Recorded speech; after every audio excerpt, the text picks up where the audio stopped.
La idea es que durante estos 30 minutos discutamos algunos aspectos importantes acerca de lo que es la aproximación diagnóstica en términos de el abordaje prenatal de la hernia diafragmática. La hernia diafragmática, como todos sabemos, pues es un problema muy importante en términos del pronóstico y lo que podemos hacer por ella en términos de cambiar el curso natural de la enfermedad. Estas son las situaciones donde yo laboro, a las cuales agradezco y sin las cuales no podría adquirir la experiencia que me permite compartir con ustedes este tipo de espacios. Los objetivos que yo quiero que tengamos esta mañana son estos. Quiero que conozcamos las generalidades de la enfermedad, algunos aspectos muy rápidos, pero que probablemente ustedes quieran repasar, que veamos los criterios diagnósticos. A esto me refiero fundamentalmente a la parte prenatal, que es en la que yo trabajo, que apliquemos los índices y que entendamos de qué manera nosotros abordamos ese paciente y sabemos cuál tiene mejor o peor pronóstico en medio del mal pronóstico que tiene una hernia diafragmática de base, que entendamos cuáles son las bases fisiológicas de plantearnos la posibilidad de cirugía prenatal y, por supuesto, que anticipemos las complicaciones. La hernia diafragmática claramente ustedes conocen, que es la herniación de las vísceras abdominales hacia el tórax secundario a una falla en el cierre del diafragma. Tiene muchas teorías, hay anterior, posterior, laterales, tenemos incluso hasta evisceración diafragmática. Pero aquí lo importante es que entendamos que hay unas que se presentan aisladas y unas que se presentan concomitante a otras malformaciones. De hecho, un estudio que nosotros hicimos hace algunos años mostró que el feto colombiano y el que nosotros valoramos en la población al que nosotros nos enfrentamos generalmente tiene otro tipo de malformaciones, hasta el 50%. Los libros hablan de que generalmente son cardiopatías o problemas del sistema nervioso central, pero lo que nosotros más hemos encontrado es problemas renales. No obstante, la mayoría de los problemas que nosotros vemos en los pacientes en términos de malformaciones congénitas son problemas de cardiopatías, lo cual no es ajeno a la hernia diafragmática y eso nos cambia completamente el pronóstico. Aparece en todas las latitudes, en todas las razas, en todos los tipos de variantes sociodemográficas. La prevalencia es muy baja, afortunadamente. La global es de 2.3 por cada 10.000 nacidos vivos y en Colombia es más o menos la misma. La frecuencia nos cambia, la frecuencia de aparición nos cambia de acuerdo en el medio en el cual nos desenvolvamos. Probablemente en una unidad de diagnóstico estándar de bajo riesgo, los malformados sean más o menos del 1 al 1.5% en términos generales y una malformación incluye desde algo sin importancia como tener, por ejemplo, un apéndice preauricular hasta cosas ya mortales como cardiopatías complejas o hernias diafragmáticas. De ese 1%, vamos a tener que las malformaciones torácicas nos ocupan el quinto o sexto lugar, o sea, siguen siendo demasiado infrecuentes. Pero cuando usted tiene unidades maternofetales como las que yo dirijo, que son la del Hospital San José, Clínica de la Mujer y Colsubsidio, que vemos un volumen muy importante de pacientes, las señoras ya nos llegan tamizadas y ahí vemos más o menos el 40-45% de pacientes con malformaciones. Claramente no es que aumente la malformación de nuestra población, sino que ya la tenemos clasificada y eso nos permite enfocarla de una mejor manera. Este fue un estudio que nosotros publicamos hace algunos años en la revista mexicana de obstetricia y ginecología, donde mostramos cuál era la experiencia en varios años de diagnóstico prenatal. Y fíjese que para nuestra población el tórax es la malformación más frecuente. No es no la más frecuente en nuestro medio la cardiovascular, como si es la más frecuente en la población pediátrica. Y eso tiene una explicación muy clara, y es que generalmente los diagnósticos de cardiopatía son mucho más complejos desde el punto de vista prenatal. Es mucho más fácil para un médico prenatal hacer diagnósticos de sistema nervioso central y probablemente de patología renal. Pero el tórax, que vamos a ver que si bien tiene y necesita cierto entrenamiento, ofrece un poco menos de dificultad en términos de frecuencia, fíjese que no es tanto, pero nos da el 3.6 por cada 10.000 nacidos vivos, lo cual nos pone un poco más arriba de la prevalencia global que habíamos hablado de 2.4. Esto con una significancia estadística. Si nosotros además miramos de cuáles son las malformaciones torácicas más frecuentes en nuestro medio, tendríamos la malformación adenomatosa quística, ahora llamada malformación de la vía aérea y pulmonar, o pulmonar y de la vía aérea, como lo quiera tomar, y la hernia diafragmática, de la cual vamos a tener izquierda y derecha. Su etiología en general es desconocida, como les dije, hay varias cosas a tener en cuenta, pero aquí lo importante es la parte multifactorial. Multifactorial significa que tengo un componente genético también dentro de todas esas posibles situaciones que me llevan a generar la hernia.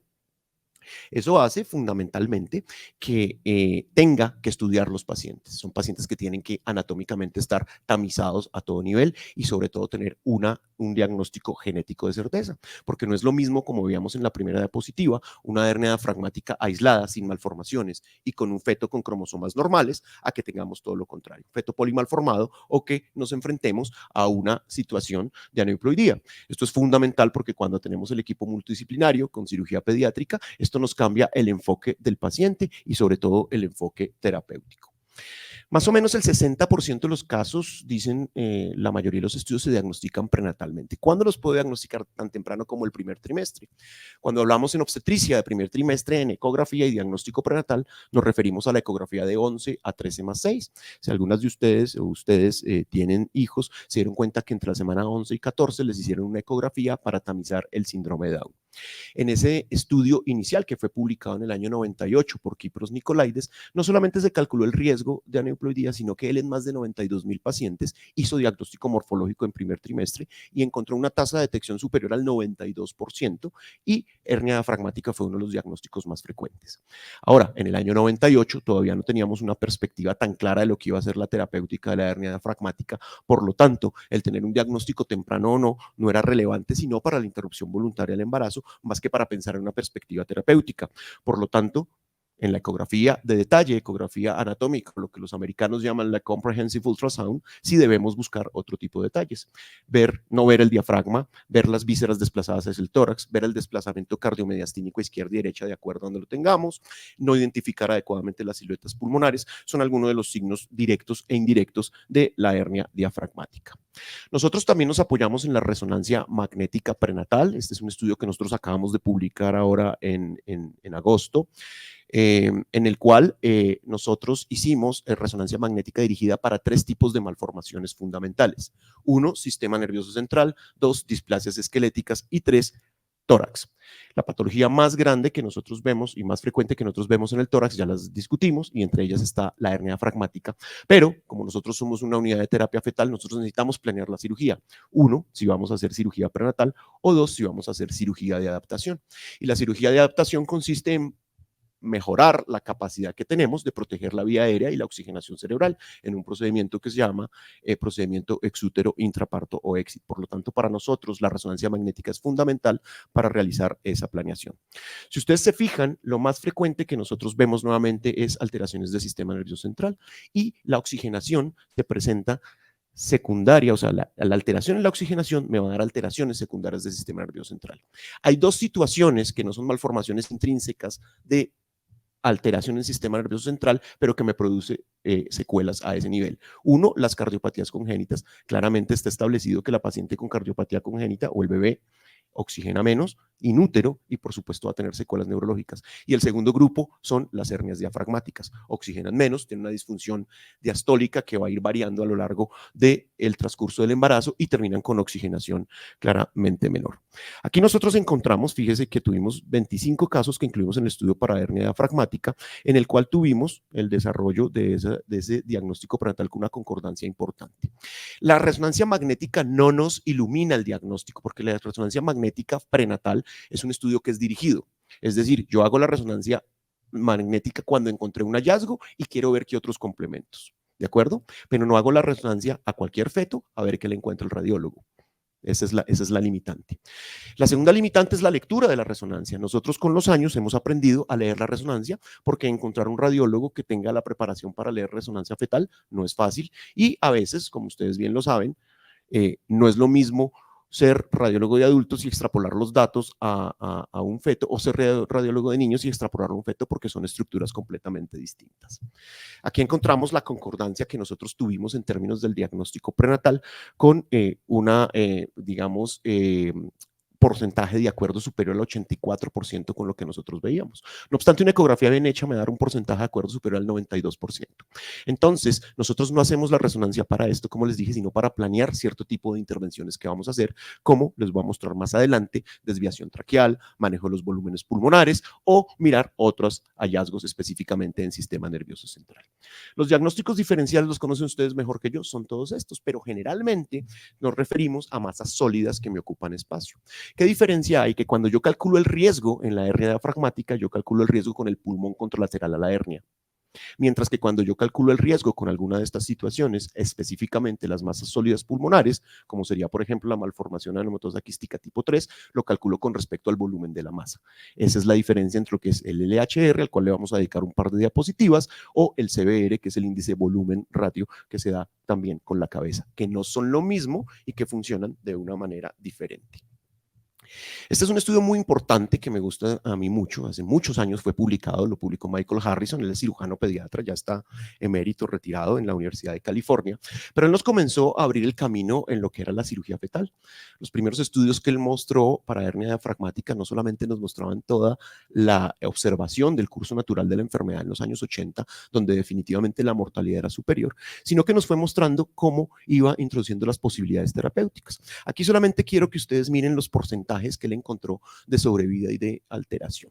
Y generalmente los números no son nada favorables para nosotros. Digamos que el banderazo de la hernia diafragmática desde el punto prenatal, cuando decimos es una hernia de buen pronóstico, el buen pronóstico es que tiramos una moneda al aire y la bajamos. 50-55% de mortalidad.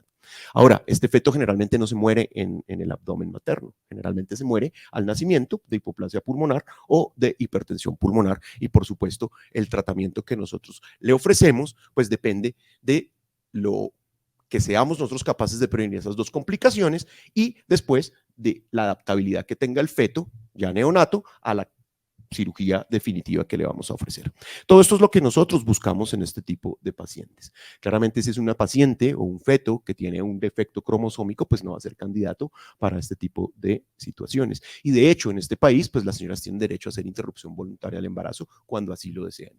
Recuerde que hasta enero de este año podían hacer interrupción solamente con anormalidades incompatibles con la vida, pero desde enero de este año pueden hacer interrupción a cualquier tipo de alteración o incluso feto sano hasta la semana 24. Entonces eso es importante.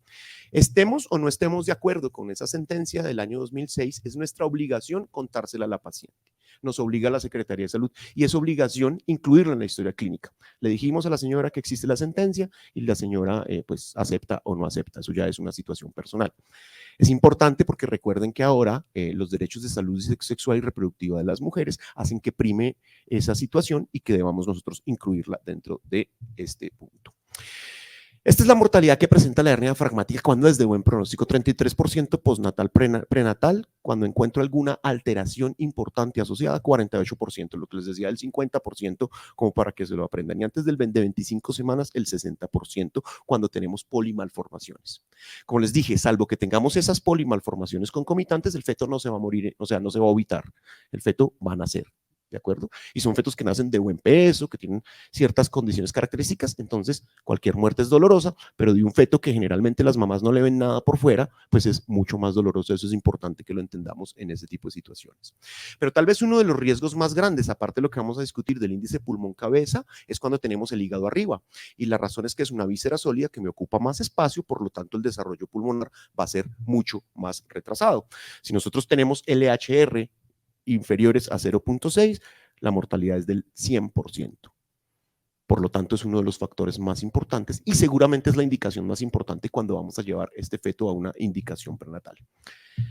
Aquí, para que entendamos el índice pulmón-cabeza, que lo calculamos, vamos a ver si esto me funciona. Acá está. Creo que es más fácil sin esto. Este es el pulmoncito contralateral. Acá tenemos el corazón que debería estar acá en el hemitórax izquierdo, tiene el eje cardíaco conservado, esto se llama el corte de 4 cámaras, esto debe ser el estómago y todo esto son asas delgadas con hígado. El pulmón del lado de la hernia es este pedacito que vemos acá muy chiquito y calculamos el riesgo con el pulmón contralateral. En este corte le hacemos un X por Y, calculamos el área y eso lo comparamos con la cabeza, hacemos ese índice que se llama así, pulmón-cabeza, y ahí calculamos la sobrevida. Si nosotros tenemos un índice por debajo de 1, pues claramente tenemos un mal pronóstico y esa paciente puede ser candidata para intervención prenatal. Si estamos entre 1 y 1,4, va a estar complicada, probablemente necesitará ECMO, no lo vamos a saber, esto pues es una predicción un poco arbitraria, pero es lo que muestran las estadísticas y solo postnatalmente vamos a ver a qué nos enfrentamos. Y definitivamente si tiene por encima de 1.4 es mejor pronóstico. Yo no sé si mejor pronóstico es la palabra, porque mejor pronóstico en la hernia diafragmática es que igual se me va a morir en el 52% de las veces. A eso es a lo que me refiero. Entonces mejor pronóstico no sé si es lo adecuado, pero probablemente es la que más tiempo me va a dar para estudiar y más posibilidades quirúrgicas postnatales voy a tener, o que definitivamente es una situación muy leve. En términos prenatales, todo lo que no me dé inferior a 0.6 es una paciente que no es candidata para cirugía y es lo que vamos a discutir en otra parte de la charla. Aquí tendríamos algo más sobre sobrevida. Mire, si tenemos menos de 0.9 solo me sobrevive el 4%, hasta 1.2 el 59% y 79% cuando es mayor de 1.2. ¿Qué desventaja tiene este trabajo? Y lo traigo por eso, el año 96. Sobrevida es, nació vivo. No nos están mostrando qué pasó en el transcurso de las siguientes semanas. Entonces, Metcus lo que hizo fue cómo estaban a la primera semana, nace vivo, eso lo llama sobrevida. Entonces, todos sabemos que no es tener un feto vivo, sino que es tener un paciente integral con todas las características que ella tiene. Mira acá lo que tenemos cuando nos sentamos frente al 80% de sobrevida, tendríamos que tener el hígado, que esté abajo claramente, y por supuesto un LHR normal. Si definitivamente el hígado está abajo y tengo el LHR entre 1 y 1.4, nos va disminuyendo la sobrevida. Si el hígado ya está arriba y tengo el HR en ese mismo rango, fíjese que nuevamente la sobrevida me está cambiando. Si ya lo tengo por debajo de 1 y el hígado abajo, 42%, y este sería el peor escenario, 4 al 6% de mortalidad. Por lo tanto, prenatalmente yo tengo más de 30 cosas que medirle al bebé. Le puedo hacer una gran cantidad de cosas y las hacemos, pero lo que más me va a marcar el OR de la sobrevida y de lo que verdaderamente me marca la intervención es el LHR hígado arriba, porque también puedo tener estómago arriba, un riñón arriba, puedo tener polidramnios, desviación traqueal, hipoplasia pulmonar, volúmenes pulmonares, etcétera. La verdadera medida que yo tomo en cuenta es comparar ese LHR que encontré con el LHR que yo esperaría para esa edad de ese paciente. ¿Qué es lo que hicieron los investigadores? Tomaron fetos normales, les midieron los pulmones y los compararon con la cabeza y les dio un porcentaje X. Luego tomaron los fetos con hernias diafragmáticas y los vieron e hicieron un índice que comparaba esos fetos que tenían el volumen pulmonar muy pequeño con los fetos que tienen un volumen pulmonar normal y miraron qué era lo que se esperaba. Y esto sí nos dio una mejor índice de predicción, pero se basa en el LHR. Si yo lo tengo por encima del 45%, voy a tener una supervivencia cercana al 100%, y si lo tengo por debajo de 25%, su sobrevida es muy poca. Este fue un estudio que nosotros publicamos recientemente en el cual hicimos resonancia magnética a estas pacientes y tratamos de buscar otro factor pronóstico en ellos. Nosotros lo que hicimos fue que en el postproceso de la resonancia, ustedes saben que le entregan a uno un CD, lo mirábamos con el radiólogo en el computador y medíamos los volúmenes pulmonares del lado contralateral y del lado de la hernia. Sumábamos ese volumen y tratamos de buscar un punto de corte, que es lo que ustedes observan ahí. Nosotros encontramos que cuando ese punto de corte estaba en 34.9 centímetros cúbicos, si estaba por debajo, la mortalidad de ese feto era prácticamente el 100%. Por lo tanto, no solamente en patología que tiene que ver con hernia diafragmática, sino en patología pulmonar, la resonancia magnética nuclear prenatal en los volúmenes pulmonares demostramos era una herramienta de utilidad para adicionalmente poder aconsejar más a la paciente.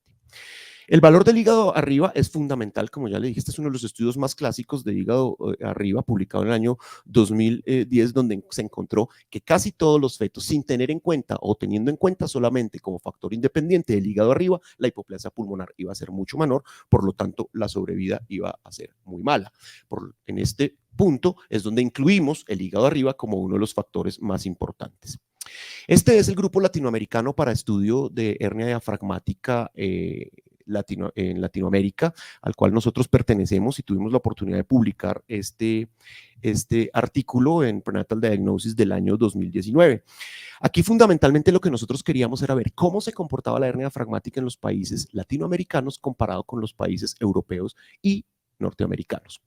Desde el punto de vista de cirugía pediátrica, yo creo que ustedes también se han preguntado y han visto cómo nos muestran unas sobrevidas muy grandes en los fetos que operan o en los recién nacidos que operan en otras latitudes. Entonces uno dice si es que hay algún problema en el control prenatal o que no estamos escogiendo bien nuestras pacientes.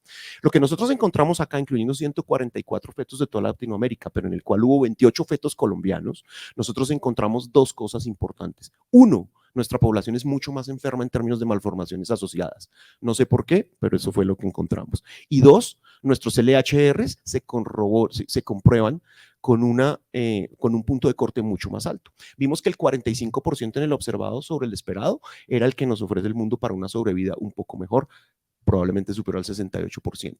Para nosotros encontrar la sobrevida del 68% desde el punto de vista prenatal, nuestro LHR tenía que ser casi del 67 o del 70% en los diferentes países latinoamericanos. Eso lo que indica es que probablemente nuestro desarrollo pulmonar por alguna razón sea distinta. Por lo tanto, nuestra complejidad de la hernia diafragmática tiene unas cifras vitales también diferentes. Esto cuando hablamos de la hernia diafragmática izquierda. Más adelante vamos a ver cómo se comportó la hernia diafragmática derecha. Aquí estamos viendo cómo se comportan nuestras cifras con respecto a las cifras europeas y americanas, lo cual explica un poco por qué el pronóstico malo, incluso en las pacientes que fueron llevadas a feto. Feto es la oclusión traqueal fetoendoscópica, ¿de acuerdo? Entonces eso es importante que nosotros lo tengamos en cuenta. Recientemente, hace unos meses, publicamos el mismo trabajo, pero para la hernia diafragmática derecha, también en Prenatal Diagnosis. Ahí ya incluimos un número importante de pacientes, pero ya incluimos pacientes que habían sido llevados a fetoscopio. La mayoría de los grupos colombianos que llevamos pacientes a fetoscopia para realizarle el taponamiento traqueal, tuvimos un pronóstico pésimo en esos pacientes. Fueron operados 17 pacientes en Bucaramanga, 11 pacientes acá en la clínica Colsanitas, 9 pacientes con nosotros, 5 pacientes en la clínica bolivariana. Todos esos pacientes de la primera etapa de hernia diafragmática en Colombia, antes del total trial, fallecieron. Todos fallecieron. Unos por complicaciones intrínsecas a la hernia, pero otros fallecen porque esto necesita un grupo multidisciplinario que esté 24/7 después de que tú pones el tapón hasta que lo tengas que retirar, porque ya vamos a ver que la mayoría de estos pacientes fallecen víctimas del mismo tapón, se ahogan en el momento de la adaptabilidad, por lo tanto tenemos que quitarlos adecuadamente. Aquí estamos viendo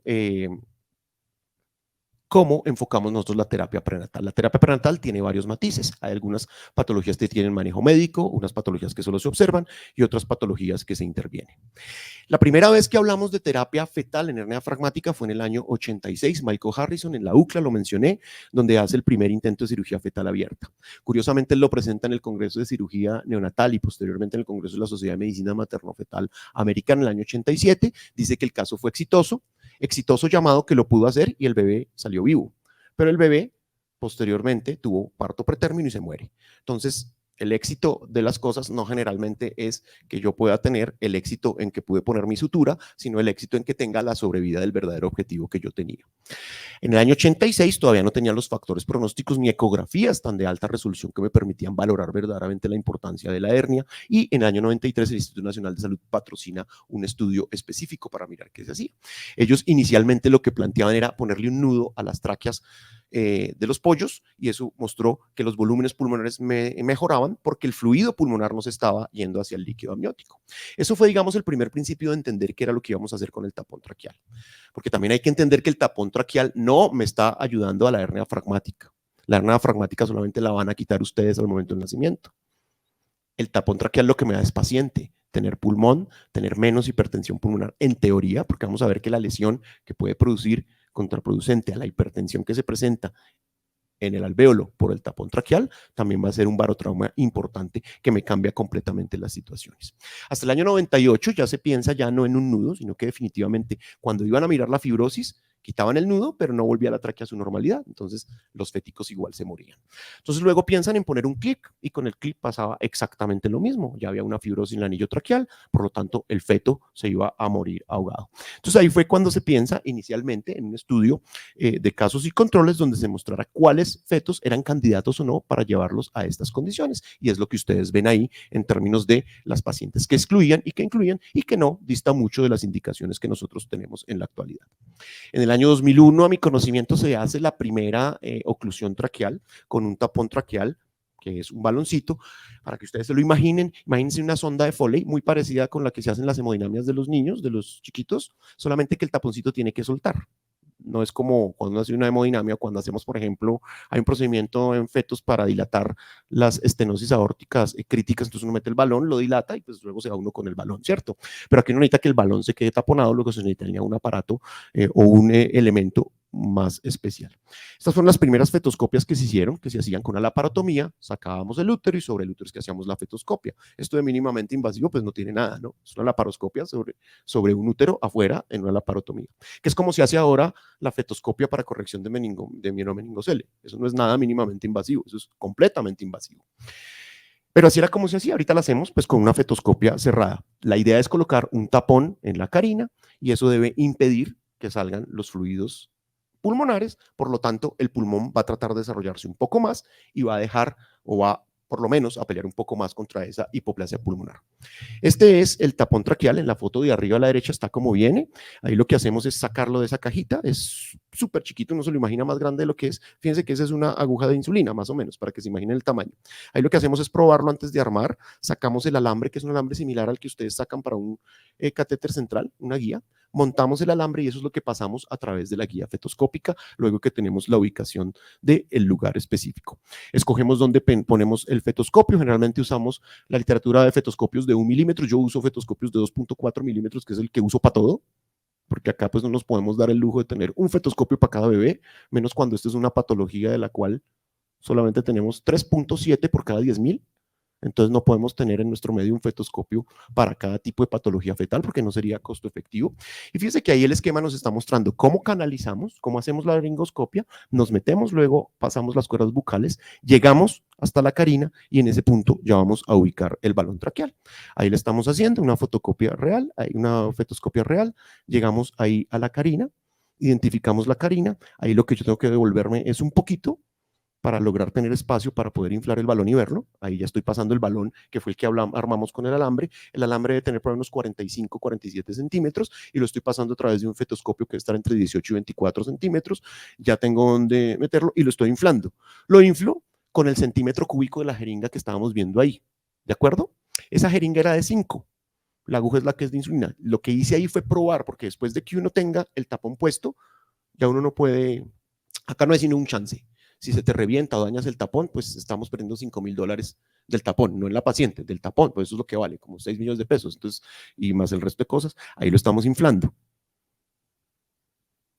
Y luego uno tracciona y el taponcito suelta.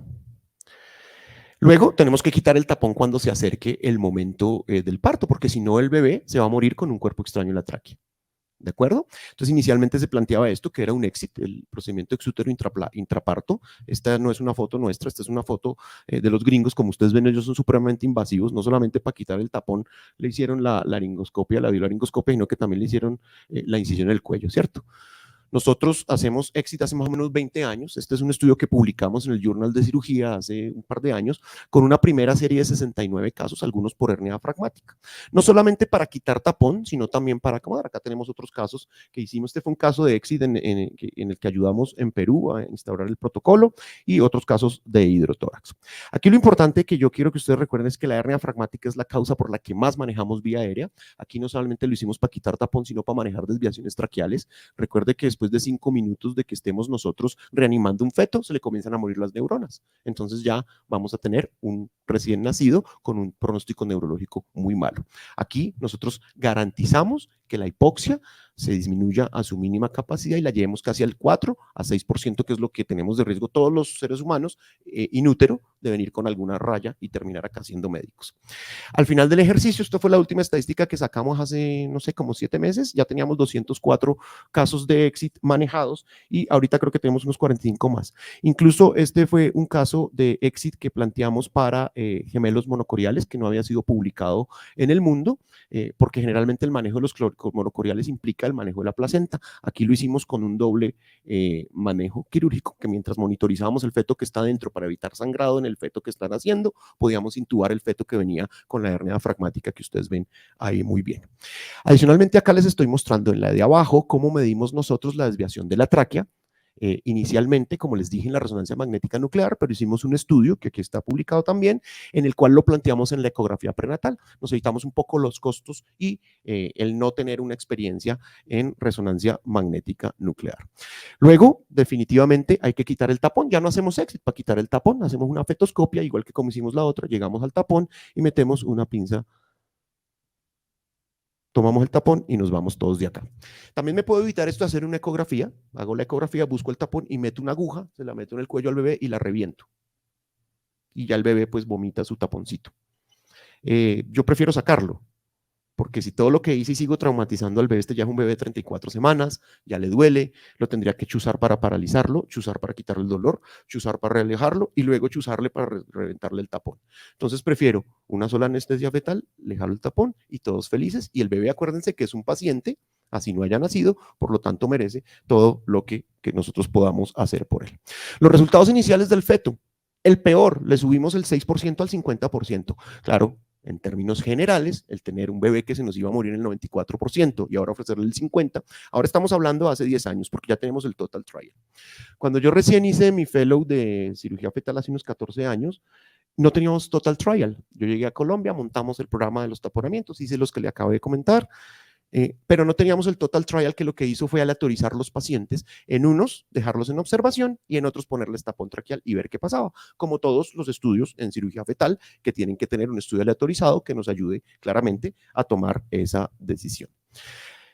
Yo necesitaría ver, esto es lo que hace el tapón traqueal, fíjese que tenemos ahí el diámetro, la longitud y cómo me va aumentando la presión impidiendo que los fluidos se estén saliendo.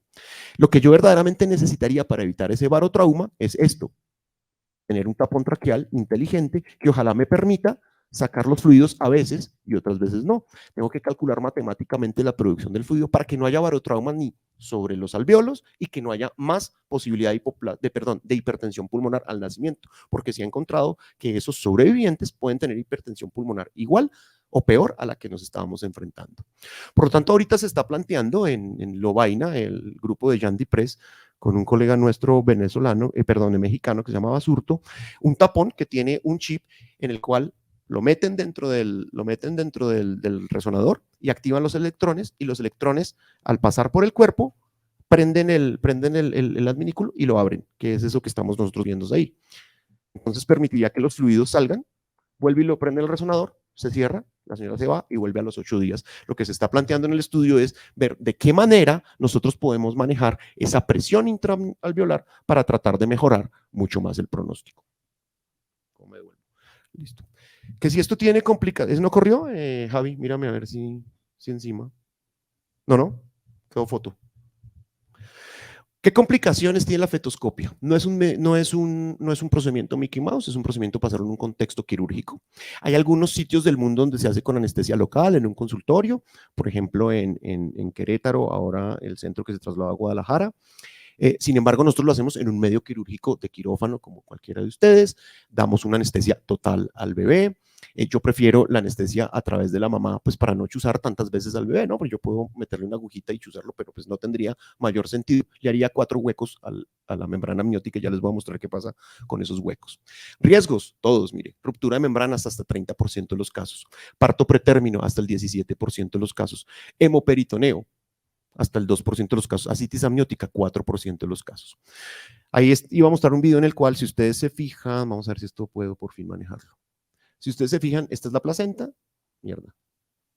Y acá está el hueco por donde entré el fetoscopio. Aquí nosotros estamos haciendo un estudio que publicamos poniéndole un tapón de esos de Gelfoam que ponen ustedes cuando sangran los niños y les ponen ahí unas magias. Yo como ya no opero abierto, entonces no me acuerdo, pero acá entonces le poníamos esto para tratar de disminuir la frecuencia de ruptura de membranas, que es el peor enemigo de la cirugía prenatal. Nosotros no disminuimos eso, siguió más o menos igual en todas las series, pero disminuimos el sangrado hacia el peritoneo, lo cual mejoró, digamos, un poquito el tema del confort materno. Fíjese ese huequito, esto ya es una membrana después de que le hicimos una fetoscopia, fíjese el huequito, por aquí entramos. O sea que el hueco que uno le hace a la señora en la semana 24 es el mismo hueco que vamos a encontrar cuando nació, porque las membranas no cicatrizan, por ahí es que se sale el líquido. Entonces, el reposo después de que hacemos el procedimiento es uno de los factores más importantes. La señora en nuestro protocolo queda hospitalizada, como les dije, hay otros países, pero digamos que el más liberal de pronto es Rogelio Cruz en México, las manda para la casa. Nosotros nos quedamos con ella un par de días, la vigilamos, unidad de alta dependencia, miramos que todo esté bien, le damos antibióticos, le damos tocolíticos, le damos analgésico y cuando la señora está como una rosa, con el feto bien, tapón bien puesto, ahí sí ya le damos el manejo ambulatorio. Pero ahí es donde empieza el Cristo a padecer, porque en cualquier momento la señora nos llama que sangró, que tiene contracciones, y usted tiene que estar dispuesto con todo el equipo de trabajo a ir a atender a esa señora a donde sea, cuando sea, porque si no el bebé se va a morir con el tapón. Esto no lo puede hacer, esto no es que le diga a uno al ginecólogo de turno, revienta el tapón, pues ¿cómo? Es como me llama el doctor Nicolás, que es que quítale el apéndice, pues ¿cómo? No, esto tiene uno que, entonces el equipo tiene que estar disponible todo el tiempo. Creo que ya búscame hasta la de los objetivos, aquí no, creo que ya me extendí más de lo que, ahí, al anterior. Digamos, traer el Total Trial, lo resumo en un minuto, salió hasta en julio del año pasado, lo esperamos 13 años. O sea que nosotros duramos 13 años esperando que nos dijeran si servía o no. Y lo que nos dijo no fue distinto a lo que esperábamos. Si es una hernia fragmática severa izquierda, póngale el tapón, porque es mejor que no hacer nada.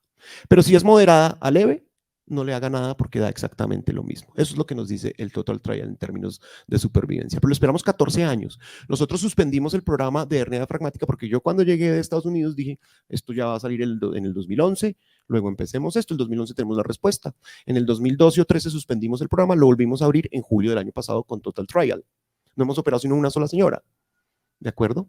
Pero en ese tiempo sí hubo una gran cantidad de gente que puso tapones traqueales de manera experimental, porque el mundo, desde el punto de vista ético para los fetos, solamente esperaba que se pusiera si la paciente iba a participar en el trial, y ningún feto colombiano entró. O sea que los que se pusieron en ese lapso de tiempo no fueron puestos con las condiciones éticas del feto como paciente.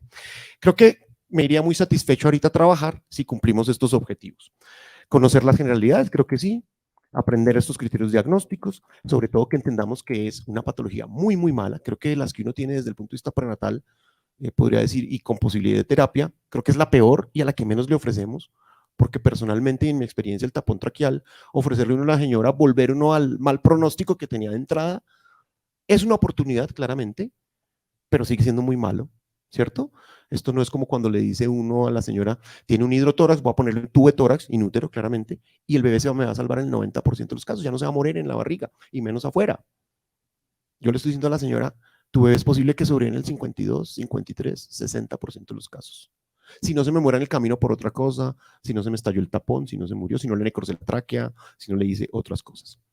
En conclusión, compleja y pésimo pronóstico, diagnóstico importante, relativamente fácil. No obstante, algo curioso, este año he recibido 2 señoras con masa sólida que me la mandaron perinatólogos top, masa sólida que para que les pusiera yo para hacer una cirugía láser y quemarles ahí el pulmón, y lo que tenían las señoras era una hernia fragmática. O sea que se sigue pasando el diagnóstico. No es fácil, tiene que dedicarle un poquito de tiempo. ¿Hay alternativas terapéuticas? Sí, pero muy discutidos, ya lo vimos en este paciente. En nuestros centros, toda paciente con hernia fragmática la sacamos por un éxito, tenga o no tenga tapón traqueal, para mejorar la oxigenación, mejorar el tiempo de intubación. Ahorita lo estamos haciendo con intubación fetoscópica antes del nacimiento, y le hacemos una video laringotraqueoscopia antes para mirar cómo está la tráquea, la posición, y poderlo intubar. Les agradezco mucho esta invitación. Para mí un honor haber estado con ustedes acá. Qué pena haberme extendido. No podría yo estar acá sin mis grupos de trabajo, del cual me siento particularmente orgulloso en los diferentes sitios. Ahí está Colsubsidio a la izquierda, San José a la derecha, y esta es la Clínica de la Mujer. Y vuelvo y repito, no es el trabajo de una sola persona, sino el trabajo de un grupo y de un equipo general que permite que uno pueda venir acá a hablar de esto con ustedes. Muchísimas gracias a todos por su atención.